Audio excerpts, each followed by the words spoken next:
down. Appreciate all of you tuning in on this Monday morning. In the midst of Michael Cohen's testimony, we are now joined by a man who might be the next Attorney General should Donald J. Trump win in November. He is being talked about in that vein.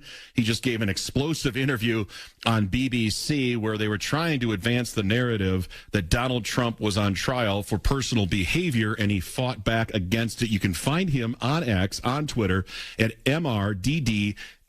Mike Davis, our guest. Joining yours truly, Ryan Schuiling, here on 630 KL. Mike, welcome to it. Thank you for having me. Absolutely. And I just got to get your quick snapshot analysis here, Mike, of what's going on in New York right at this moment with Michael Cohen being prosecutor is giving direct interrogation here of him, where it stands right now and where you think this is going. This is a sham of a case. You have this Soros-funded Manhattan DA, Alvin Bragg, who campaigned on getting Trump. They brought these bogus charges 7 years after an alleged bookkeeping violation. It's not even a bookkeeping violation. They're charging Trump for putting in his personal books, labeling it as a legal expense for settling a nuisance claim. I've been a lawyer for almost 20 years. I don't know what else you would label a settlement of a nuisance claim other than a legal expense.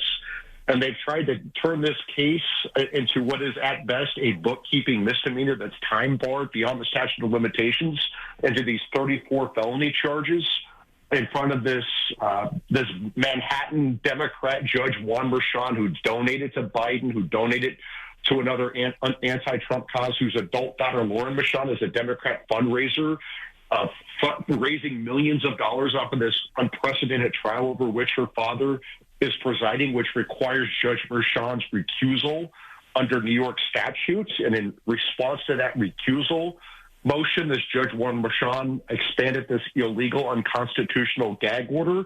And so now Trump can't even post news stories mentioning the names of Lauren Merchan or Stormy Daniels, this porn star who's changed her story and came in and testified, changed her story again, or this Michael Cohen, this disbarred attorney and this convicted perjurer who's changed his story again today. I mean, it's just unbelievable. Trump can't even mention the fact that the jury pool in Manhattan voted 87% for Joe Biden. If Trump even mentions that, or if he even posts a story that mentions that, this Judge Juan Merchan is threatening to throw Trump in jail. Trump can't even talk about the fact that Matthew Colangelo got deployed from the number 3 office in the Biden Justice Department to bring these bogus charges against Trump after the prior Manhattan DA, Cy Vance, the Manhattan U.S. Attorney, the Federal Election Commission, and Alvin Bragg himself declined to bring these charges. And we are in like week 4 or week 5 of this trial now, and these prosecutors have not even told the defendant, President Trump, what the legal allegations are against him. He does not know against what he needs to defend. I mean, this is just an insane criminal trial, and their star witnesses are a convicted perjurer and disbarred attorney and a porn star.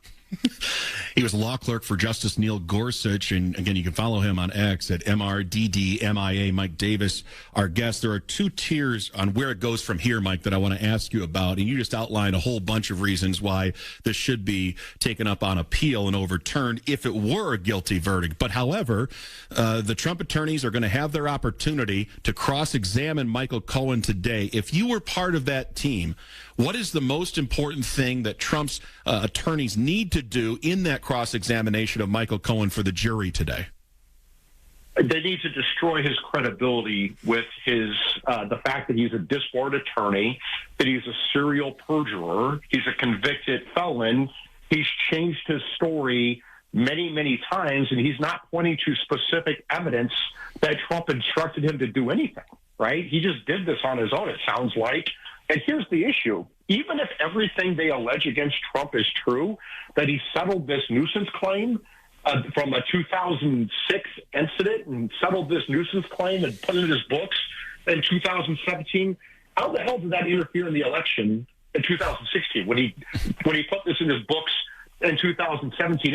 It is not a crime for a businessman or a business to settle a nuisance claim and put it in their books as a legal expense. If that were a crime, if that were a felony, there are going to be a lot of attorneys and a lot of business people going to prison under this bogus legal theory. Mike Davis, our guest. Now, it's not original, but I think it's apt. And if we play out the worst case scenario with this biased jury, as we assume that it is, and they do vote to convict, the process is the punishment, meaning Trump would have that guilty verdict over his head. He would no doubt appeal it, but on a timeline of when that would be overturned and what it does in the court of public opinion, Mike, at that point, will the damage have already been done? Will it affect Trump's electoral prospects in your estimation?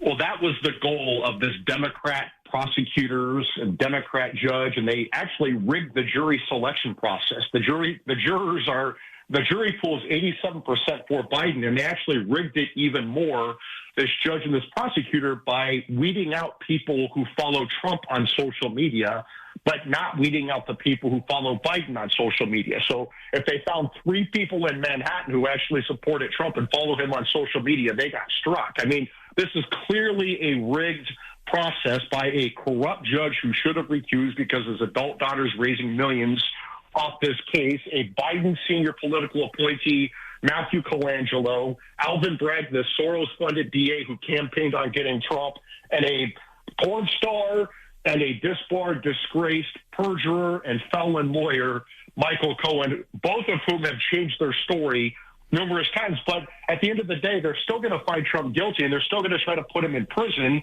But guess what? That's going to backfire spectacularly on the Democrats. You're already seeing it in the polling where President Trump is blowing up these polls. He's opening up a lead in all the swing states, according to the New York Times polling. This is backfiring on the Democrats, as the Article 3 project has predicted it would for the last 22 months and made happen, with over 3,500 media appearances supporting and defending Trump.